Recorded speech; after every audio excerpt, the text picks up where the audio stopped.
Y'all just a bunch of lazy goats today, ain't you? Just chewing that cud, huh?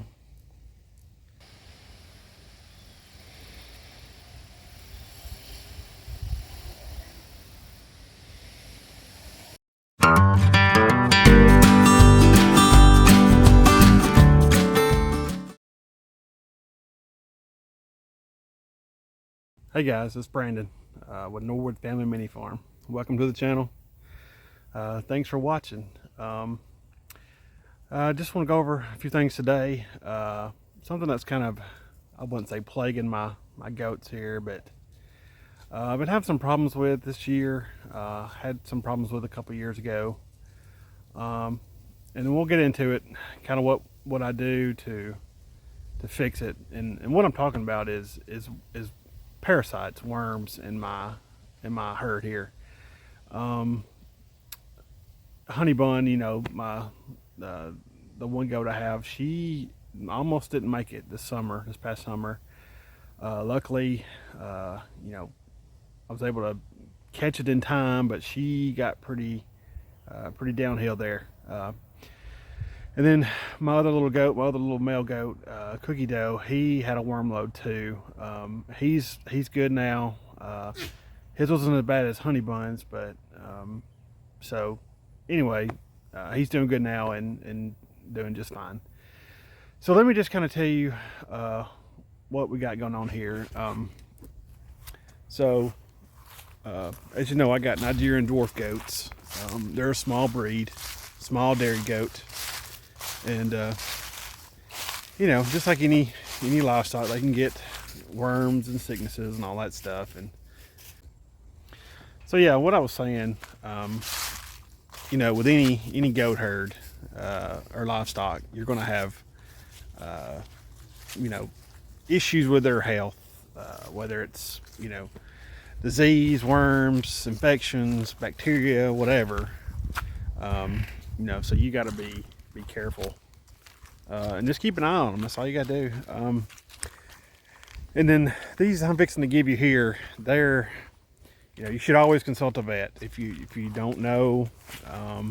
A lot of stuff now you have to go through a vet to get for treatment, where you used to go buy it over the counter like at Tractor Supply.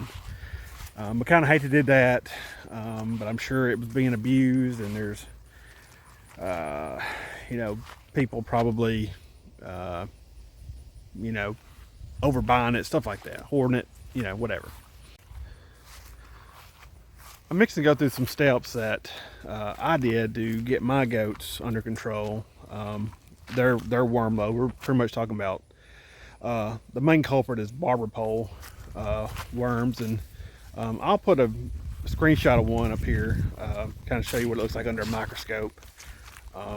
You can usually, you should have a vet in your area that does that can do a fecal exam. You can take a sample of it up there to them, or the animal themselves, and they can extract it that way, and they'll put it under a microscope. They'll mix it with some stuff, you know, and separate it, and they can kind of tell you what kind of parasites you have and the best treatment policies. So this is what I've done, but just a preface there is always consult your vet. Mine is just for entertainment purposes only, and this is what I do, so don't hold me to what I say, but this is what has worked for me, and this is what I'll continue to do for me and my goats. I lost a goat probably, I want to say 2021, maybe 2020, somewhere in there. That's when I first, I didn't have goats very long, so I wasn't sure what to do. I thought I was doing right, but apparently I needed to give her a little bit more treatment than what I was giving her, and unfortunately she didn't make it. And of course, it always happens. We were on vacation, and you know, we had to rely on somebody else to help get her buried and whatnot. But anyways, like I'm saying, this is what I do. So, but always consult your vet. That's what they went to school for. That's what they do for a living, and they are the experts, and I am not. So, whatever I say, take it with a grain of salt. But this is what I do. sorry if the wind is blowing so hard. It's fall time here in Alabama, so it's getting about that time. Supposed to have storms later on, but anyway, here's Honey Bun here. She's the one that would nearly, or she was so sick this past summer with a worm load, and you know, some of the signs you can tell if your goat has a heavy worm load is, of course, if they're lethargic and they don't want to move around. What I found, what prompted me to it was, you know, they like to stand on top of their little dog houses that they sleep in, and I just saw it was just straight up liquid diarrhea. I mean, like liquidy, you know. So that was the first thing that I found that kind of, you know, hey, something's going on with one of them. So they all looked fine except for her, and she had it on her backside and down her legs, so I knew something was wrong there. And also, you know, once I kind of figured that out, I noticed she was the one that was kind of laying around and not, you know, acting her normal self. Because she was our most spunky. She liked to climb, jump, all that. She's our fun goat here. She's the sweet one too. She's probably our nicest. Well, she is our nicest one. And that's her daughter there, Peaches. Another thing too is that she was actually still nursing Peaches when this all went down. But luckily, Peaches was still at a, you know, an age where she could have been weaned, and she was, because I separated her. And then, of course, wasn't able to nurse anymore. But she was fine. She was eating regular food, so she's all right. You can also check the FAMACHA score, they call it. I think it's what vets use, but she'll let me look at her. But you can pull back the eyelid on the goat. Hold on. And you can kind of check the color of the eyes. And I'll put a diagram here that kind of shows it, and then you can use this to kind of see the severity of the anemia. Pretty much you want that to be pink, kind of like, you know, like your gums would be, or tongue, whatever. But if it's solid white, real pale, then you know that they're very anemic and need help. So that's another sign of worm load as well. So the first thing I did was I didn't send a fecal to the vet, because I could tell by, and this is probably where I went wrong. You know, I should have probably took it to the vet, but I didn't. But because I had all this worm medication on hand, and so I figured I would try that to save some on a bill. But anyway, so first off, what I give is, like, in the morning time, first dose is I'll give a dose of Safeguard. And there's guides out there on the internet. And this one's actually is for goats, so it should have an actual dosage for your goat. Some wormers don't have a dosage for goats, so I guess that's off-label, what they call it. Anyway, so I'll give, I don't remember what I gave her, because it goes by weight. But give her a shot of this. I just get a syringe and give her that first thing in the morning. And within that evening, I give her another shot of ivermectin.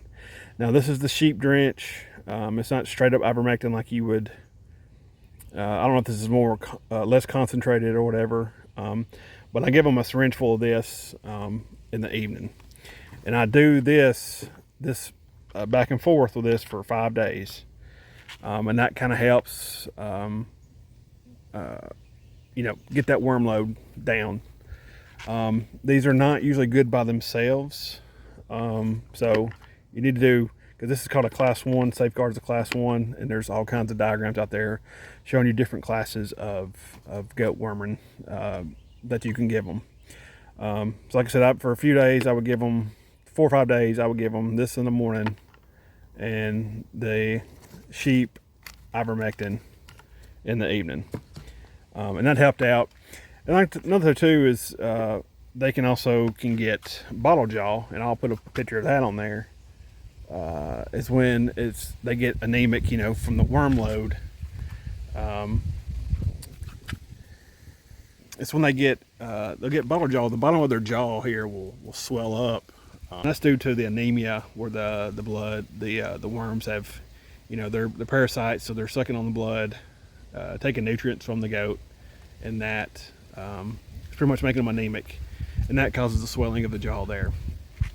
So while I'm doing this worm load, this worm treatment of these dewormers, I will give them a shot every couple hours.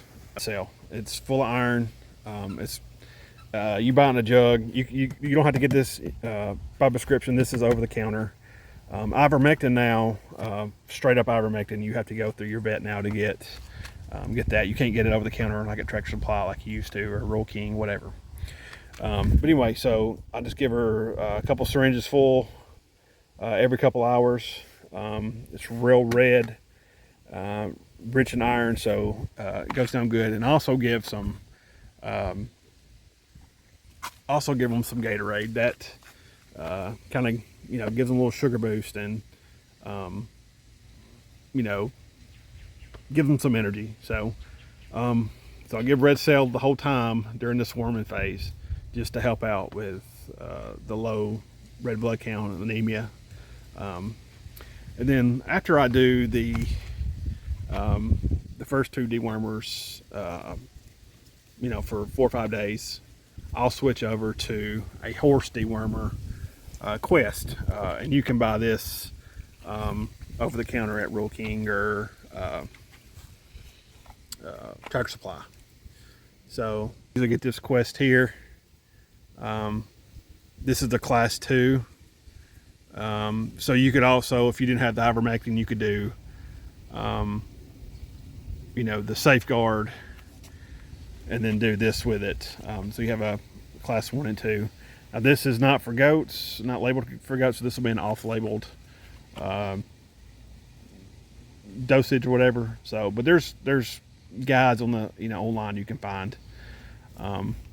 So I give them this for a couple of days too. This is pretty strong stuff, so you don't want to overdose them on this. And then lastly, along with the red cell, I give them a little vitamin B gel here. There's vitamin B in here in your red cell. That kind of helps that, but this helps as well. Gives them energy, helps with blood flow, all that stuff. Their red blood cells to kick it off, And you can also give them a probiotic. You can buy probiotics in a little syringe like this, just a Tractor Supply. Kind of help, because there's going to be a lot of stuff in their system, a lot of medicine. So just be careful.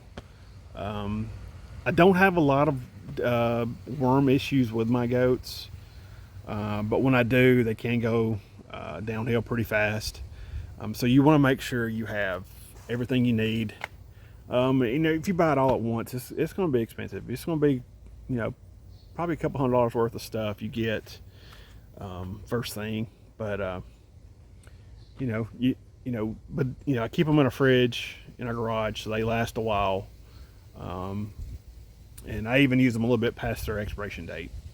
They still work fine. But always check with your vet. By new, if you're scared or you're worried about using something that's expired just a month or so past. But this is what I do with my goats, and they do good. So this is what I use, to do that. Now, another thing is preventative maintenance. I will usually give them, I don't do it every month. I don't want them to be, I don't want the the worms to get immune to these treatments, because that can really cause, how you give them treatments and it doesn't kill anything, then that's, you will definitely have to go to the vet and have to get stuff fixed out, for that. But But preventative, you know, I'll give them a shot of Safeguard, not a shot, an injection in the mouth. I don't give them shots for wormers. These are all orally taken, just squirt in their mouth and they'll swallow it. So for that, I will give them a mouthful of Safeguard, and then I'll give them a mouthful of ivermectin every 4 or 5 months if they're acting okay.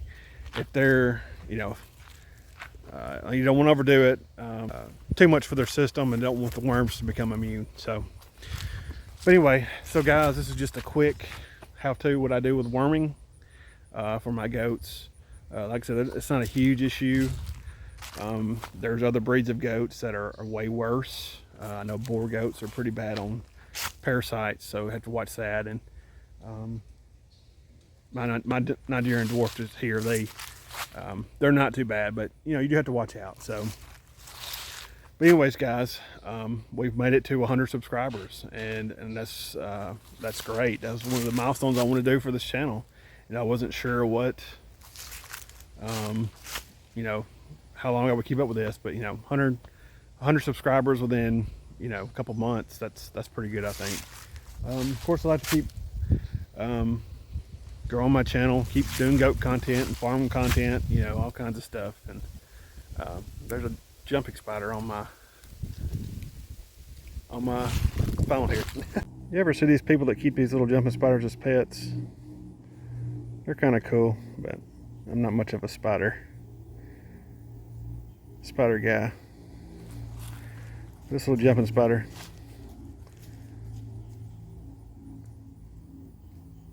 Oop, he's gone. Oop.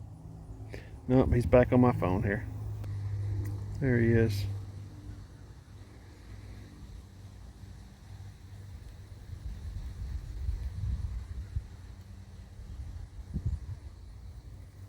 He may want to fight.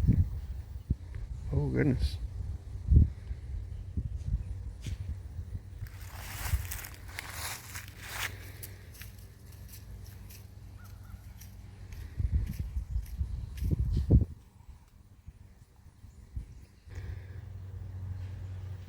Should we keep this guy as a pet?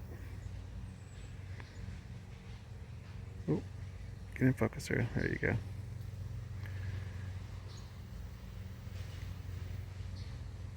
Hey, bud.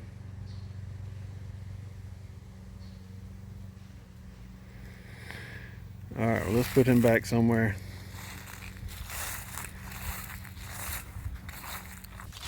But anyways, guys, I appreciate it. Thank you for watching. Please subscribe if you haven't. You know, can't happen without you. So, anyways, guys, I will talk to you later, and I'll see you in the next